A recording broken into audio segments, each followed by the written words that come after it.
Maro ny ankizy tsy misotraka ny zo feno eto Madagasikara.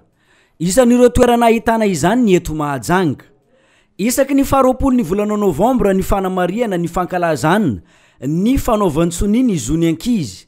Tapaka ny teo anivon'ny firenena mikambana io daty io tamin'ny taona 1970. Feno 20 taona amin'ny taona 17 ity izany. Ny lohahevitra noraisina tamin'ny tindray mitoraka ity dia ny hoe mananjo hoenona ny ankizy. Ireto misy isantonany ankizy vitsy, isan'ireo tsy misitraka n'izany zo feno izany.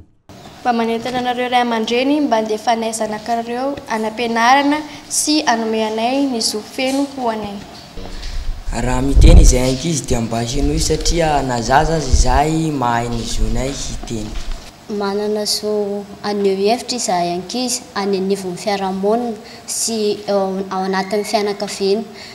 Tiako fantatra anareo ray aman-dreny fa raha ohatra misy zavatra tokony anehoana hevitra ka tsy ampitenenina izahay dia lasa tsy matoky tena izahay ary tsy mahavita maneho hevitra intsony anehoriziny.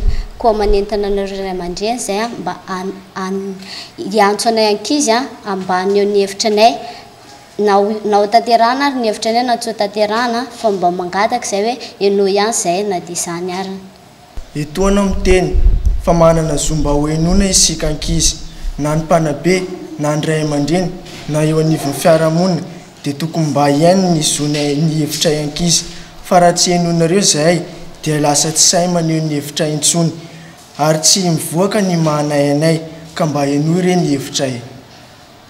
Antony maro no ilazana fa isan'ireo tsy misitraka ny zo feno ireto ankizy ireto raha nambarany ity tompon'andraikitra iray ity. Zon'Ny Ankizy mianatra, Zon'Ny Ankizy misakafo ara-dalàna, Zon'Ny Ankizy milalao, be dia be zany reo Zon'Ny Ankizy reo.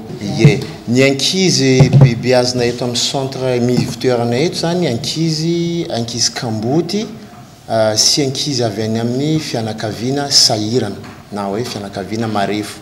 Ka reo ankizy reo talohan'ny hatongavana teto amin'ny ivitoerana teto dia ankizy tsy manana mpiavy voalohany, tsy misitraka ny zony, ankizy efa tany anatin'ny asa, misy ankizy zany efa niasa trano, mitarika sarety, matsaka rano, efa niara ny herisetra ara-batana, ara-tsaina, zay daholo zany ny ankamaroany ankizy tonga eto aminay eto.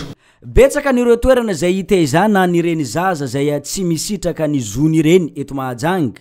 Ireo toerana ireo no miantoka ny fiainan'ireo ankizy ireo, mandra-pahizy mahaleo tena tanteraka raha ny fanazavana.